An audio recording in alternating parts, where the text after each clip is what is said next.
Oi, gente, 50 dias rumo a Pentecostes e nós estamos aqui juntos para meditar a liturgia da palavra dessa sexta-feira, principalmente a primeira leitura. Como há muitos já irmãos fazendo o evangelho do dia, nós tomamos esse caminho de meditar dando ênfase muito mais à primeira leitura e ao salmo e depois estabelecendo a conexão entre essas passagens. E é muito bom fazer isso. A gente vai se acostumando a fazer essa inter-relação entre as várias passagens bíblicas do Antigo Testamento, do Salmo e do Evangelho, que aliás o Evangelho é lido todos os dias na Santa Missa. E agora, para esse tempo, estamos acompanhando Atos dos Apóstolos. E eu convido você então a tomar aí Atos dos Apóstolos, capítulo 4, de 1 a 12. É a continuação do que foi lido na missa de ontem.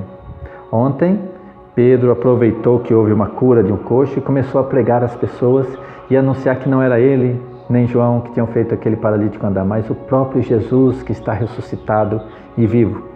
E ali muita gente aceitou a pregação de Pedro, mas toda graça vem com perseguição. E as perseguições começam assim. Você veja aqui, o título desse capítulo é Prisão de Pedro e de João. Eles foram presos. Foram cobrados. Por quê? Pelo benefício feito. A cura de paralítico. Por pregar a ressurreição dos mortos, porque os saduceus eram uma seita que não acreditava na ressurreição. E Jesus pregou a ressurreição e os apóstolos, logicamente, não iam fazer diferente. Pregam a ressurreição, mas com prova. E a prova é Jesus ressuscitou. Essa é a grande prova da ressurreição. Mas antes da gente começar a leitura, se inscreve aí no nosso canal para ajudar a gente. Aperta aí em inscrever-se, em curtir também, né? Para ajudar a gente. E a gente está com uma campanha de chegarmos a 1000 inscritos nesse canal. Graças a Deus já passamos de 560 inscritos. Quer dizer, o caminho já está bem mais curto. Já passamos da metade do caminho. E eu conto com a sua ajuda também. Então vamos à leitura de hoje da missa. A primeira leitura, a prisão de Pedro e de João. Depois de um milagre, depois de uma pregação ungida. E diz aqui que enquanto eles estavam pregando, chegaram os sacerdotes, os chefes do templo e os saduceus. Os saduceus não acreditavam na ressurreição. Contrariados, porque eles ensinavam ao povo e anunciavam na pessoa de Jesus a ressurreição dos mortos e os prenderam para ser julgados no outro dia. Foram presos. No outro dia, chamam eles para dar explicações do que estavam fazendo. Veja só, vem a perseguição, vem a aversão à sua pregação, ao seu ministério, mas no versículo 4 diz que, apesar dessa perseguição, de serem presos, de serem caluniados, muitos, porém, dos que tinham ouvido a pregação, creram. Sempre há quem creia, embora lhe pareça que a sua pregação não surtiu aquele efeito, embora pareça que muitos rejeitem, vale a pena pelos que creem. Olhe sempre para as ovelhinhas que creem, as ovelhinhas que aceitam esse alimento celestial e espiritual. Então, muitos creram e o número dos fiéis elevou-se a mais ou menos 5.000. Olha, eram 120 no cenáculo. Aí depois da primeira pregação, 3.000. E agora na segunda pregação, após esse paralítico andar, eleva-se para 5.000 o número de adeptos dessa igreja cristã, a igreja católica. Bom, no dia seguinte, então, chamaram eles para pedir explicações e para proibi-los. E perguntaram para eles, no versículo 7, com que poder ou em que nome fizestes isso? Quem que deu autorização para vocês fazerem isso? Em nome de quem que vocês estão fazendo isso? Então São Pedro agora depois de Pentecostes, cheio do Espírito Santo, respondeu: chefes do povo e anciãos, ouvi-me. Se hoje somos interrogados a respeito do benefício feito a um enfermo e em que nome ele foi curado, ficai sabendo todos vós e todo o povo de Israel. Foi em nome de Jesus Cristo Nazareno que vós crucificastes. Que coragem de Pedro, hein? Foi em nome de Jesus que vocês crucificaram há uns 2 meses atrás. Mas que Deus o ressuscitou dos mortos.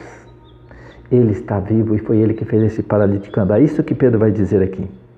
Aí no versículo 11 ele diz assim, esse Jesus, citando o Salmo, hein? Esse Jesus, pedra que foi desprezada por vós, edificadores, tornou-se a pedra angular. Eu ouvi muito tempo falar da pedra angular no Salmo e nessas passagens aqui, dizendo que Jesus é a pedra angular, e eu quis saber o que era isso, pedra angular.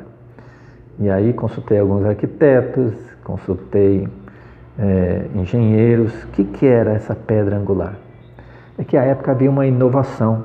Quando eles construíam um pórtico, uma porta, a parte de cima é arredondada. E isso era muito difícil de fazer na época, porque não havia argamassa, eles iam empilhando blocos de pedra, e aí a hora que faz a curva, como é que fazia? Então havia uma pedra que ficava bem no ângulo, e essa pedra ali encaixada, o corte dela é assim para dentro, para que a gravidade puxe ela para baixo. Mas o fato dela ser assim e ser comprimida por outras pedras, forçam essa mesma pedra angular para cima. Então ela nem cai e nem espirra para cima. No entanto, ela sustenta as duas colunas dos dois lados. Essa pedra angular, se for retirada, caem as duas colunas. As duas faixas de pedra caem. E assim, Jesus é a pedra angular porque ele uniu o Antigo Testamento ao Novo.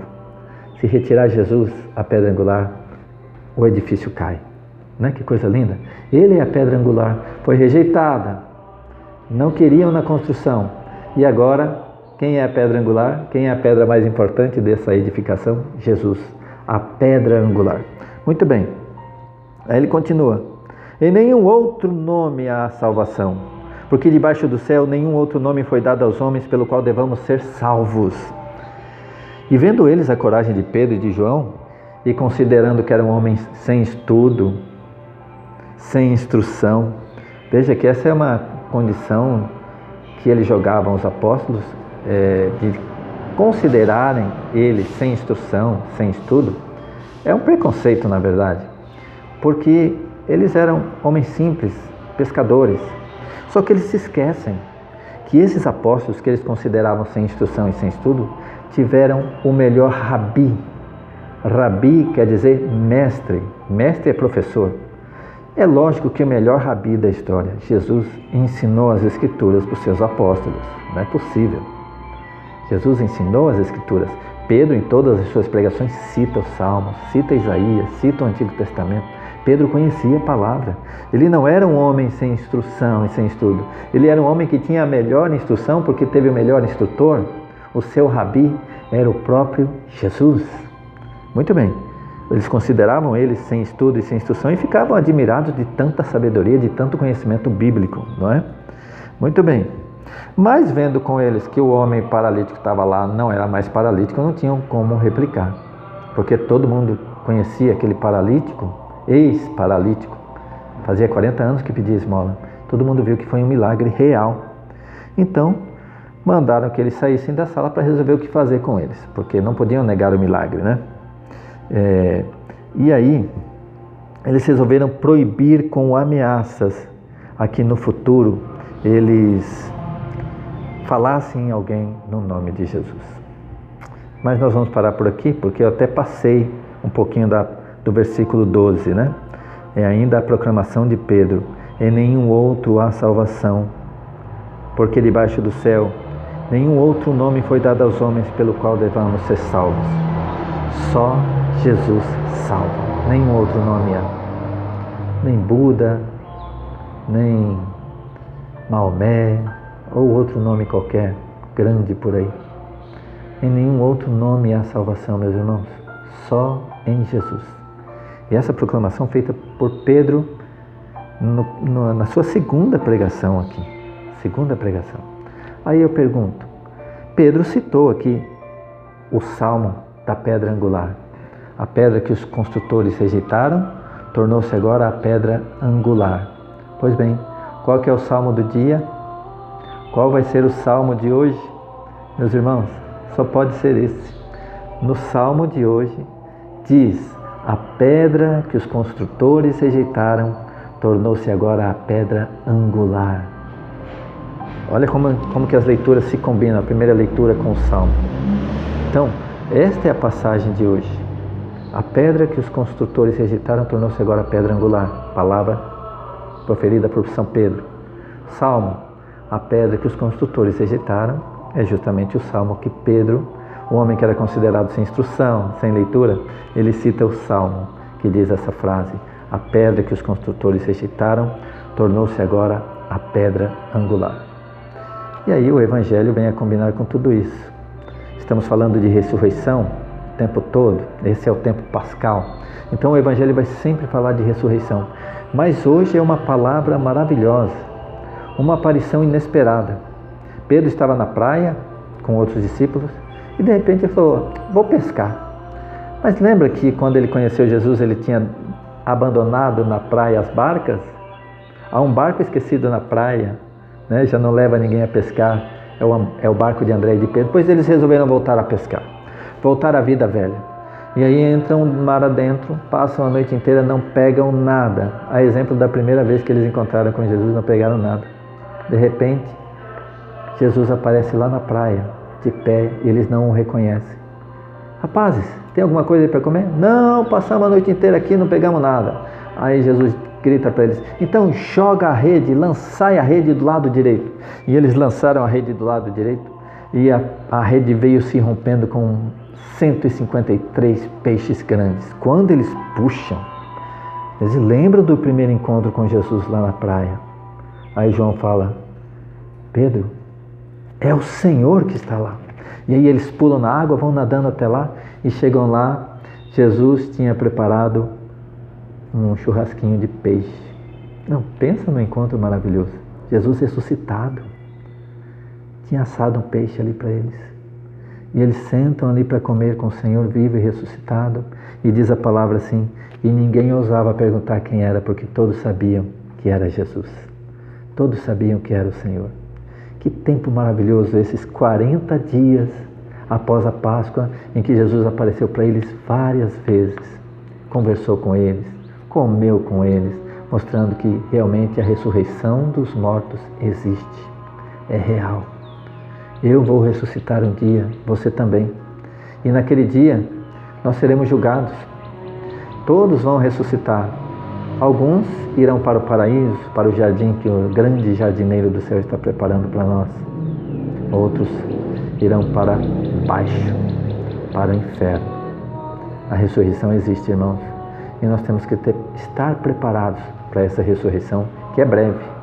Outro dia estavam me perguntando: Serginho, eu acho que a gente assim que morre já vai para o céu, ou já vai ser julgado. Aí eu dizia: não, o que nós dizemos no creio é que Jesus subiu ao Pai, donde há de vir a julgar os vivos e os mortos. Então vai ter a segunda vinda de Jesus, vai ter um julgamento, não é assim, morri e pronto, já vou para o céu. Mas para Deus o tempo não existe. Para Deus 1 milhão de anos e 1 segundo é a mesma coisa.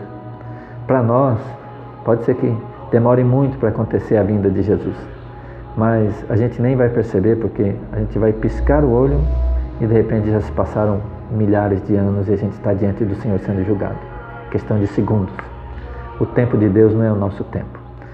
O tempo, para quem até já saiu da órbita da Terra, dizem que o tempo não existe, porque lá na estratosfera, lá para cima, não existe noite e dia, só existe aqui embaixo.